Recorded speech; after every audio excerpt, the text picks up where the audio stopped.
बोले। Hey viewers, welcome back to my channel Stree world. आपको तो पता ही है कि मेरा कल एग्जाम था सेकंड शिफ्ट में केवीएस पीआरटी का, और मुझे ये भी पता है कि आप सभी बहुत ज़्यादा बेसब्री से इंतजार कर रहे थे कि कब मैं एग्जाम का रिव्यू दूं, एग्जाम को एनालाइज करूं। तो देखिए, कल जब मैंने एग्जाम दिया था तो एग्जाम से निकलने के बाद मुझे बहुत सारे क्वेश्चंस याद थे। तो उन बहुत सारे क्वेश्चंस को मैंने क्या किया था कि वॉइस मेल में रिकॉर्ड कर लिया था, और रिकॉर्ड करने के बाद मैं घर आने के बाद मैंने आपके लिए डिटेल में सारे क्वेश्चंस बना लिए हैं, जिसमें मुझे पेडागोजी के लगभग 40 क्वेश्चंस याद थे। तो मैंने 40 क्वेश्चंस को लिख लिया है। इसके साथ ही ईवीएस के 10 क्वेश्चन और मैथ्स की भी 5 से 6 क्वेश्चन, और इसके अलावा जो आपका जनरल अवेयरनेस का सेक्शन है उससे भी मुझे 5 क्वेश्चंस याद थे, तो उसको भी मैंने लिख लिया है। और अभी मैं आपको डिटेल एनालिसिस बताऊंगी कि एग्जाम में पेपर कैसा आया था और किस टॉपिक से कितने क्वेश्चंस पूछे गए थे। जैसे अगर मैं हिंदी की बात करूं तो हिंदी में रिमझिम की बुक से भी क्वेश्चंस पूछे गए थे, और उससे टोटल 4 क्वेश्चंस पूछे गए थे। तो 4 में से एक क्वेश्चन तो मेरा सही हो गया था, क्योंकि एक स्टोरी मैंने बचपन में पढ़ी थी, वो मुझे याद था, वो दर्जी और चूहा वाला था, तो वो क्वेश्चन मेरा सही हो गया था। लेकिन बाकी के 3 क्वेश्चन से मुझे डाउट है। तो इसी तरह से मैं आपको डिटेल्ड एनालिसिस करूंगी और एकदम एग्जैक्ट बताऊंगी कि किस टॉपिक से कितने क्वेश्चंस पूछे गए थे। तो चलिए, आपका टाइम बिना वेस्ट किए हुए क्वेश्चंस की शुरुआत करते हैं। मैं जैसे जैसे क्वेश्चंस यहाँ पर बोलूंगी बगल में स्लाइड भी ऐड करती जाऊंगी ताकि आपको एग्जैक्ट क्वेश्चंस दिख सके। तो चलिए क्वेश्चंस की शुरुआत करते हैं। तो सबसे पहले मैं पेडागोजी सेक्शन बताऊंगी, क्योंकि यही सेक्शन में आपको सबसे ज्यादा कंफ्यूजन था। तो इसका सबसे पहला क्वेश्चन ये है कि आरटीई के अकॉर्डिंग चाइल्ड पीपल रेशियो क्या है। तो चाइल्ड पीपल रेशियो आरटीई के अकॉर्डिंग क्या होता है? 30:1 होता है। नेक्स्ट क्वेश्चन था कि एफएलएन को किस ईयर तक अचीव करना है। तो एफएलएन को 2025 तक अचीव करना था, तो मैंने इसका आंसर 2025 भी टिक किया था। नेक्स्ट क्वेश्चन है एडोलसेंस अपने शिक्षक से क्या चाहते हैं। देखिए, इसका ऑप्शन ऐसे था सिंपैथी, एम्पैथी और इमोशनल सपोर्ट। तो इसमें सबसे ज्यादा जो अच्छा ऑप्शन था वो था एम्पैथी, तो मैंने एम्पैथी इसमें टिक किया है। फोर्थ क्वेश्चन है कि अगर एडोलसेंस का मार्गदर्शन नहीं किया जाएगा तो फिर क्या हो जाएगा। तो इसमें एक ऑप्शन था कि उनकी सकारात्मक ऊर्जा का प्रयोग अच्छी तरह नहीं हो पाएगा, तो मैंने इसी ऑप्शन को टिक किया था। नेक्स्ट है कि एडोलसेंस जो है वो जुवेनाइल क्यों बन जाते हैं। तो इसका ऑप्शंस था, इसके ऑप्शंस बहुत सारे थे, लेकिन इसमें मैंने टिक किया था क्योंकि उनका इमोशनली मार्गदर्शन अच्छे से नहीं किया जाता, इसलिए वो अपने मार्ग से डाइवर्ट हो जाते हैं। आपका क्वेश्चन नंबर नेक्स्ट है कि कक्षा में बच्चे की पढ़ाई में अभिरुचि क्यों कम हो जाती है। तो इसका ऑप्शन बहुत सारा था, लेकिन मैंने इसमें टिक किया था क्योंकि बच्चे जो है वो डीमोटिवेट हो जाते हैं, उनको मोटिवेशन नहीं मिलता है पढ़ाई करने के लिए। आपका क्वेश्चन नंबर 7 ये है कि स्कूल डेवलपमेंट में कौन व्यक्ति की रोल प्ले कर सकता है।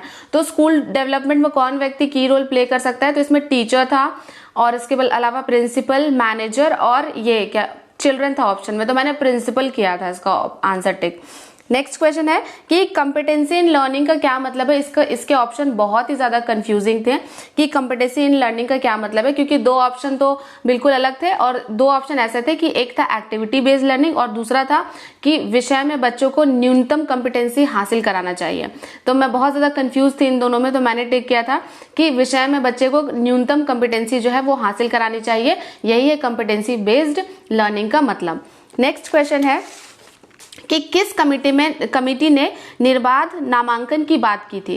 किस कमिटी ने निर्बाध नामांकन की बात की थी। तो ये मैंने पढ़ा ही नहीं था, लेकिन मुझे ऐसा लगता है कि इसका सार्जेंट रिपोर्ट आंसर होगा। मैंने सार्जेंट रिपोर्ट ही इसमें टिक किया है।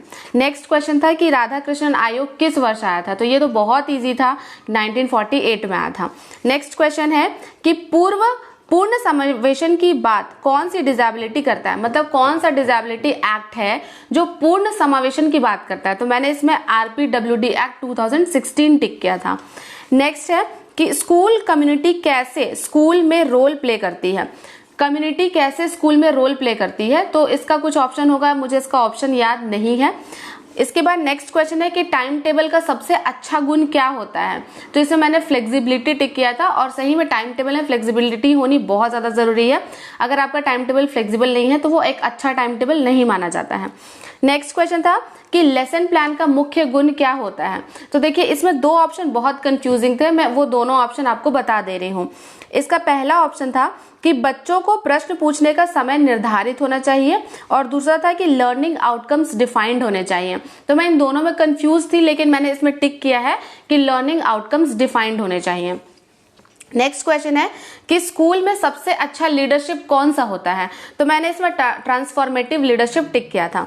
नेक्स्ट है कि कक्ष में ऑब्जर्वेशन के क्या क्या लाभ होते हैं, तो इसमें बहुत सारे ऑप्शंस थे कि टीचर की प्रगति को आकलन करते हैं और ऐसे, तो मैंने इसका आंसर जो टिक किया था वो था कि टीचिंग लर्निंग आउटकम को बढ़ावा मिलता है। अगर हम कोई भी कक्षा को ऑब्जर्व करते हैं तो उससे हम टीचिंग लर्निंग आउटकम को सुधारते हैं, तो मैंने इसी ऑप्शन को इसमें टिक किया था। नेक्स्ट क्वेश्चन है कि विद्यालय की स्थिति को सुधारने के लिए क्या करना चाहिए, तो इसमें ऑप्शंस देखिए ये थे कि ऑब्जर्व करना चाहिए और प्लान करना चाहिए या फिर टीचर्स को ऑब्जर्व करना चाहिए।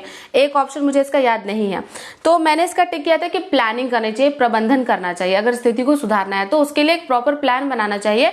केवल टीचर्स को ऑब्जर्व करने से या फिर कक्षा को ऑब्जर्व करने से विद्यालय की स्थिति जो है वो नहीं सुधर सकती है।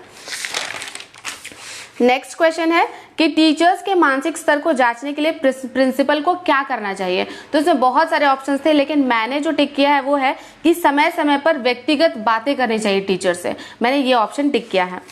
नेक्स्ट क्वेश्चन है कि बच्चा डिप्रेशन में हो तो पहला स्टेप क्या होना चाहिए, तो देखिए बच्चा डिप्रेशन में हो तो पहला स्टेप क्या करना चाहिए, इसमें बहुत सारे ऑप्शंस थे। जैसे इसमें ये भी ऑप्शंस था कि साइकोलॉजिस्ट से कंसर्न करना चाहिए या फिर उसको ढीले ढाले छोड़ देना चाहिए या फिर पेरेंट्स से बात करनी चाहिए, तो मैंने इसका ऑप्शन टिक किया था कि बच्चा अगर मानसिक रूप से डिप्रेशन में हो तो पेरेंट्स से सबसे पहले कंसल्ट करना चाहिए। फिर नेक्स्ट क्वेश्चन है कि कितनी डिसेबिलिटी होनी चाहिए किसी भी तरह के आरक्षण के लिए, तो आपको पता है कि 40% डिसेबिलिटी होनी चाहिए। फिर उसके बाद नेक्स्ट क्वेश्चन है कि एनसीएफ 2005 किसने बनाया था, तो एनसीएफ 2005 एनसीईआरटी ने बनाया था। उसके बाद अगर मैं नेक्स्ट क्वेश्चन की बात करूं, देखिए ये बहुत अच्छा क्वेश्चन भी था और थोड़ा कंफ्यूजिंग भी था। इसमें था कि स्कूली बस्ते के भार को कम करने की बात किसने की थी, तो देखिए हम हमेशा पढ़ते हैं कि लर्निंग विदाउट बर्डन की बात यशपाल कमेटी ने की थी, लेकिन मैं आपको बता रही यशपाल कमेटी ऑप्शन में नहीं था, तो मुझे भी लग रहा था कि इसका आंसर क्या होगा, तो लास्टली मैंने एनसीएफ 2005 कर दिया, क्योंकि कहीं ना कहीं एनसीएफ 2005 भी रचनात्मक अधिगम को बढ़ावा देता है और वो ये कहता है कि बच्चे की जो रटने की प्रवृत्ति है वो कम होनी चाहिए, बच्चा खुद से सीखे, तो इसलिए मैंने एनसीएफ 2005 टिक किया। यशपाल कमेटी ऑप्शन में नहीं था। मैं आपको बार बार कह रही हूँ कि बहुत सारे क्वेश्चन ऐसे आएंगे जिसमें आपको खुद से दिमाग लगाना होगा, तो आप थोड़ा सोच समझ के पेडागोजी को टाइम देकर बनाइएगा।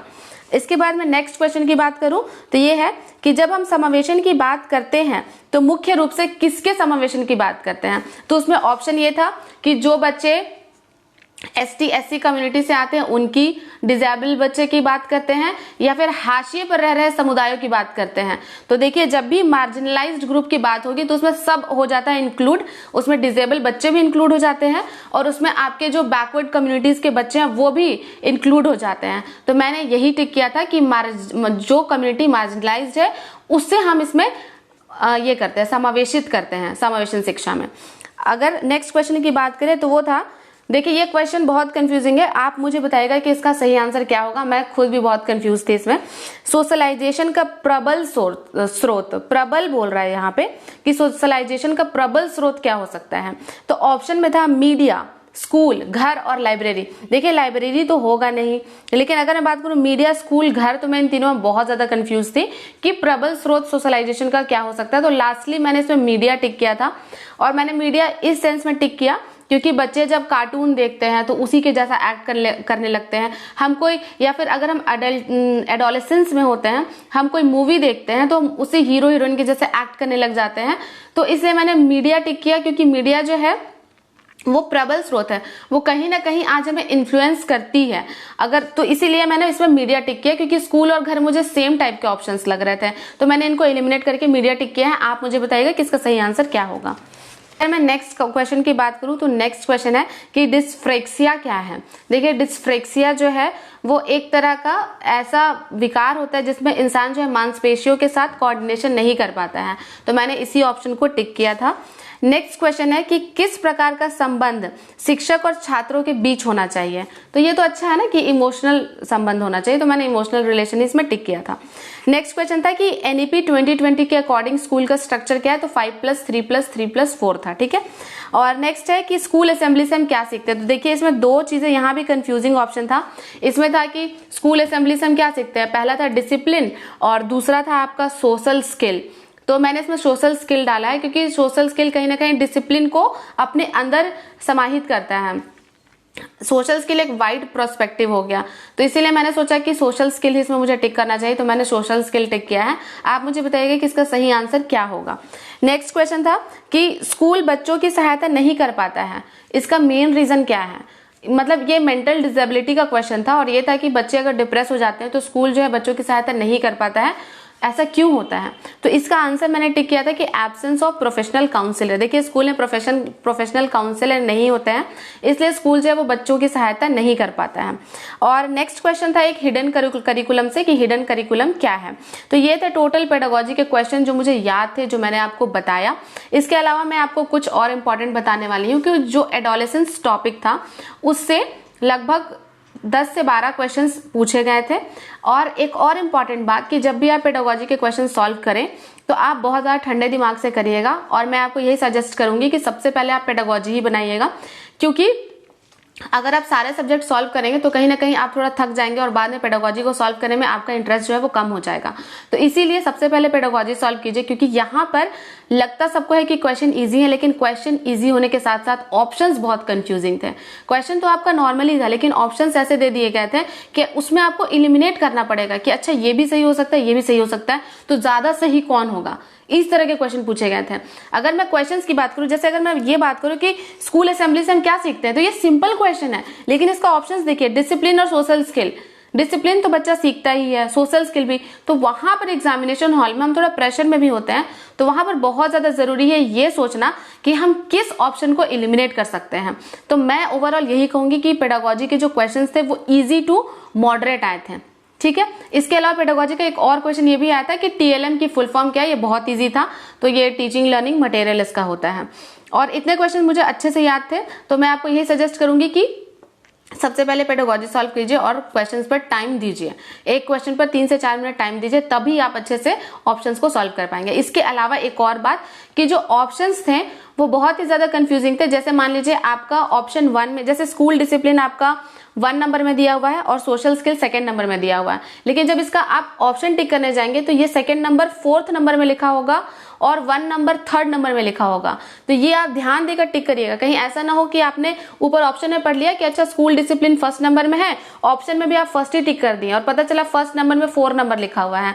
तो यहाँ पर भी आपका टाइम थोड़ा जाएगा, तो आप ऑप्शंस को अच्छे से देख कर टिक करिएगा।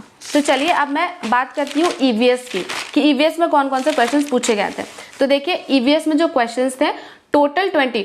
सबसे पहले मैं आपको बात बता दूं कि जो आपका सब्जेक्ट स्पेसिफिक था उसमें से हर सेक्शन से 20 क्वेश्चन पूछे गए थे।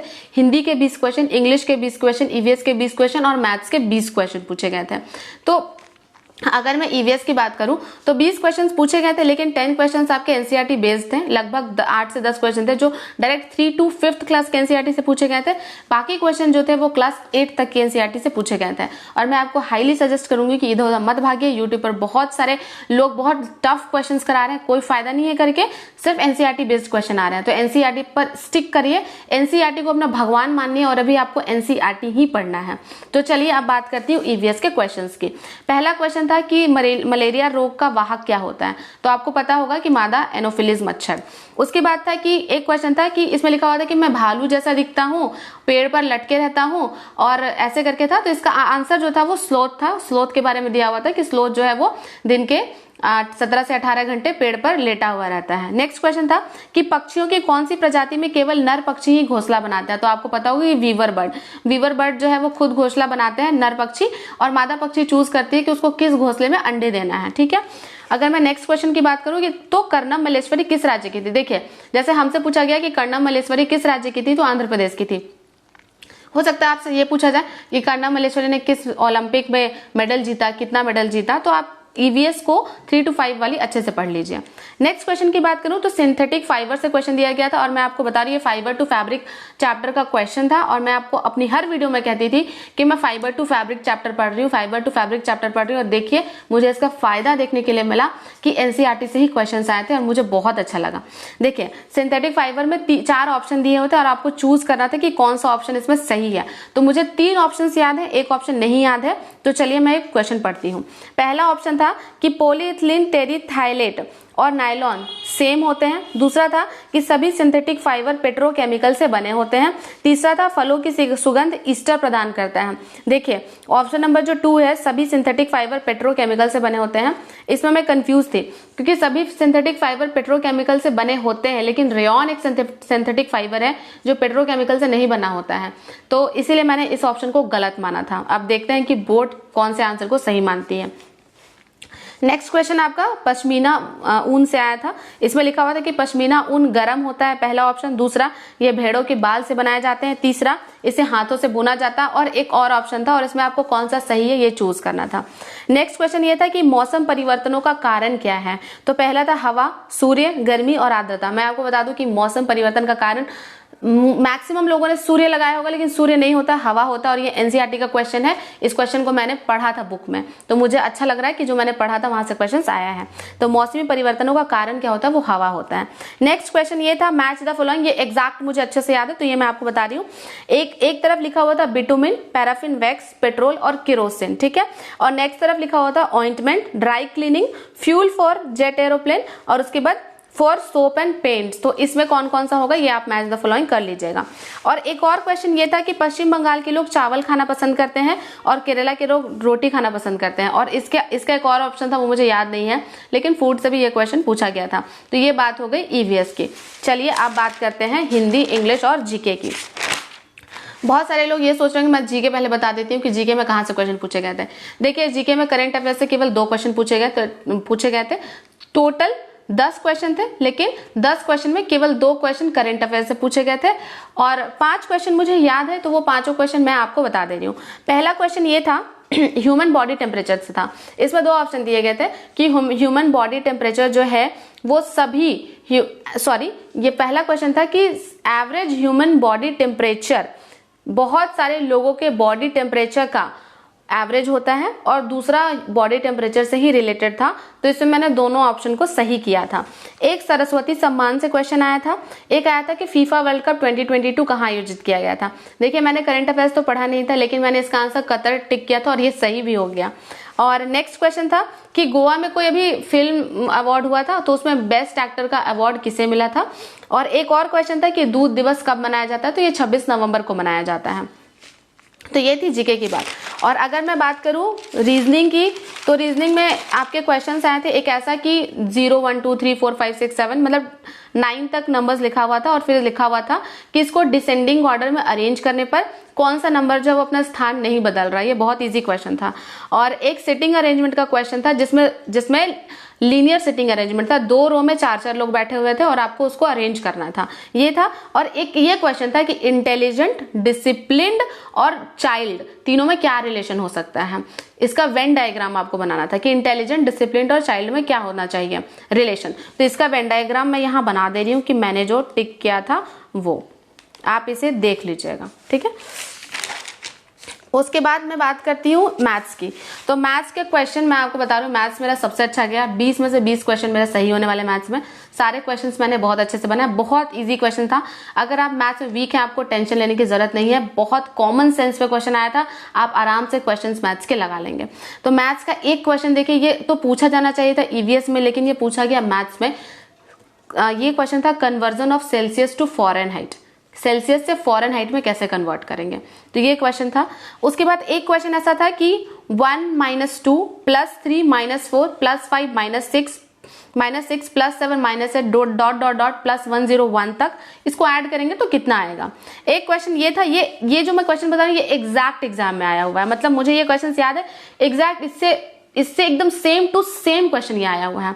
जैसे एक क्वेश्चन था 1/12 + 1/20 + 1/30 + 1/42 + 1/56, इसका आंसर क्या होगा। फिर एक और क्वेश्चन प्रॉफिट एंड लॉस से आया था। ये क्वेश्चन मैंने खुद से बना दिया है क्योंकि मुझे याद था कि कैसा क्वेश्चन था। देखिए इसमें था कि एक टोपी को बेचने पर एक विक्रेता को 25 रुपए का शायद लाभ होता है, तो अगर उसे टोटल 455 रुपीज का लाभ हो रहा है तो उसने कितनी टोपियां बेची, ये क्वेश्चन था। एक सिंप्लीफिकेशन से बहुत इजी क्वेश्चन था कि दिस इंटू एक्स है इक्वल टू इतना, तो एक्स का वैल्यू क्या होगा, तो ये तो आप निकाल ही लेंगे। और एक क्वेश्चन ये था कि 35709 है, इसको मिलाकर जो सबसे बड़ी संख्या बनती है और जो सबसे छोटी संख्या बनती है उसका अंतर ज्ञात कीजिए, तो ये भी मैंने बना लिया था। अच्छा, एक इंपॉर्टेंट बात, लाइन ऑफ सिमेट्री जरूर पढ़ लीजिएगा, ये एनसीईआरटी क्लास 7 से दिया हुआ था और मुझे बहुत अच्छा लग रहा है कि मैंने लास्ट डे में एनसीईआरटी सारे क्लास की जो है वो एक एक बार देख ली थी यूट्यूब पर ऐसे ही, तो उसमें मुझे फायदा मिल गया कि लाइन ऑफ सिमेट्री रेक्टेंगल का कितना होता है, तो 2 होता है, ये आप चेक कर लीजिएगा। इसके अलावा एक मैथ्स में ही कैलेंडर का क्वेश्चन पूछ दिया गया था, तो वो भी मैंने सही कर दिया है, तो वो हो गया चलिए आपका मैथ्स का सेक्शन। और अगर मैं बात करूँ हिंदी की, तो एक सबसे पहले मैं आपको डिक्लेयर कर दे रही हूँ कि हिंदी में सिलेबस से बाहर नहीं पूछा गया था। जो लोग आपको समास पढ़ा रहे थे या फिर छंद अलंकार, ये सब कुछ नहीं पूछा गया था। जो सिलेबस में दिया है वो सेम टू सेम संयुक्त व्यंजन, सर्वनाम, संज्ञा और आपका जो भी विशेषण, ये सबसे क्वेश्चंस पूछे गए थे। जो नहीं दिया हुआ था सिलेबस में उससे आपका क्वेश्चन नहीं पूछा गया, वर्ण नहीं दिया था, वर्ण से क्वेश्चन नहीं पूछा गया, संधि से क्वेश्चन नहीं पूछी गई। तो अभी मैं बता रही हूँ कि मोटा मोटा कि आपको कौन कौन सा क्वेश्चन पूछा गया था। तो इसमें सबसे पहला क्वेश्चन था कि संयुक्त व्यंजन कौन सा है। जैसे मेरा आया था कि त्र कौन कौन से शब्दों से मिलकर बना है, तो इसका आंसर होता आधा त प्लस र। उसके बाद पर्यायवाची शब्द दिया गया था जो कि बहुत इजी था, ये आपका क्लास 5 तक के लेवल का ही था। एक विलोम शब्द था कि धर्म का विलोम क्या होता है, तो मैंने अधर्म लिखा था। फिर एक क्वेश्चन था कि निर प्रत्यय से बना हुआ कौन सा शब्द नहीं है, तो उसमें मैंने अच्छा किया। फिर एक पैसेज दिया हुआ था और पैसेज थोड़ा इजी ही था, बहुत इजी पैसेज आया था, कोई टफ पैसेज नहीं था। उसके बाद एक इंपॉर्टेंट बात कि रिमझिम बुक से बहुत सारे क्वेश्चन पूछे गए थे, 4 क्वेश्चन पूछे गए थे, जिसमें से मेरा एक क्वेश्चन जो है वो सही हुआ, बाकी 3 क्वेश्चन गलत हो गए क्योंकि मैंने रिमझिम बुक स्पेशली नहीं पढ़ा था। तो चलिए कोई बात नहीं। उसके बाद संज्ञा, सर्वनाम और विशेषण से भी क्वेश्चन पूछे गए थे। तो ये हो गई हिंदी की बात। अगर हिंदी को मैं ओवरऑल एनालाइज करूं तो रिमझिम बुक को छोड़कर बाकी सभी क्वेश्चन ईजी आए थे, आप सारे क्वेश्चन उसमें टिक कर सकते थे, इतने ईजी क्वेश्चन थे। नेक्स्ट मैं बात करती हूँ इंग्लिश की। तो देखिए इंग्लिश में क्या क्या पूछा गया था, डायरेक्ट इनडायरेक्ट से 2 क्वेश्चन, एक्टिव पैसिव से 2 क्वेश्चन पूछा गया था, सेंटेंस रीअरेंजमेंट से 3 से 4 क्वेश्चन पूछे गए थे। लेकिन सेंटेंस रीअरेंजमेंट बहुत इजी था, बहुत बेसिक लेवल का सेंटेंस रीअरेंजमेंट पूछा गया था। इसके बाद मेरे शिफ्ट में पूछा गया था कि पहचानो कि ये कौन सा टेंस है। तो 2 तरह के टेंस दिए गए थे, एक मेरा प्रेजेंट परफेक्ट टेंस था और एक प्रेजेंट परफेक्ट कंटिन्यूअस टेंस था। तो हो सकता है कि आपके शिफ्ट में फ्यूचर टेंस या पास्ट टेंस से क्वेश्चन पूछ ले, तो आप एक बार देख लीजिएगा। इसके बाद आपका पैसेज जो था एक पोस्टमास्टर वाला पैसेज था जो कि थोड़ा टफ पैसेज था, उतना भी ईजी नहीं था, लेकिन मैंने उसे सॉल्व कर दिया। मतलब मैं ऐसे कहूंगी कि मॉडरेट लेवल का पैसेज आया था इंग्लिश में। और अगर मैं बात करूं एरर की, तो एरर के क्वेश्चन पूछे गए थे, 5 से 6 क्वेश्चन एरर के पूछे गए थे। इसके अलावा एनिग्मा वर्ड का सेम मीनिंग क्या होता है वो पूछा गया था, और इंपेरियलिस वर्ड का मीनिंग क्या होता है ये भी पूछा गया था। तो ये थी इंग्लिश की बात। तो अगर मैं आपको डिटेल्ड अब फाइनली कुछ कह सकती हूँ तो ये कह सकती हूँ कि पेपर जो था वो इजी से मॉडरेट था। ऐसा नहीं था कि सभी सेक्शन इजी थे और ऐसा नहीं था कि सभी सेक्शन मॉडरेट थे। कुछ सेक्शन इजी थे, कुछ सेक्शन मिक्स थे और कुछ सेक्शन मॉडरेट भी थे। तो इजी टू मॉडरेट पेपर का लेवल था। जितना लोगों को लग रहा है कि बहुत इजी था, उतना भी इजी नहीं था। पेडागोजी के ऑप्शंस बहुत कंफ्यूजिंग थे। देखिए टीचर्स को तो केवल क्वेश्चंस मिलते हैं ना, तो उनको लगता है कि क्वेश्चन तो बहुत इजी था, क्वेश्चन तो बहुत इजी आया था, लेकिन नहीं, क्वेश्चन के साथ ऑप्शंस अगर उनको कोई बताएगा तब ना। ऑप्शंस इतने कंफ्यूजिंग थे कि सटीक ऑप्शन चूज करना थोड़ा टफ लग रहा था मुझे। लेकिन फिर भी मैं ओवरऑल कहूँ तो मेरा एग्जाम अच्छा गया है, बाकी तो आपका रिजल्ट ही बताएगा। और आप सभी को ऑल द बेस्ट। ये मैंने डिटेल एनालिसिस किया है ताकि आपको एग्जैक्ट पता चल सके कि किस सेक्शन से कितने क्वेश्चंस पूछे गए थे। इसके अलावा मैं पेडागोजी में एक चीज और ऐड करना चाहूंगी कि जैसे अगर यूनिट 1 है, अगर यूनिट 1 हमारा 15 नंबर का है, तो यूनिट 1 का अलग क्वेश्चन आ रहा था 15 नंबर का, यूनिट 2 का अलग क्वेश्चन था 10 नंबर का, यूनिट 3 का अलग क्वेश्चन था। ऐसे करके आपके 5 यूनिट्स में सारे क्वेश्चन दिए हुए थे।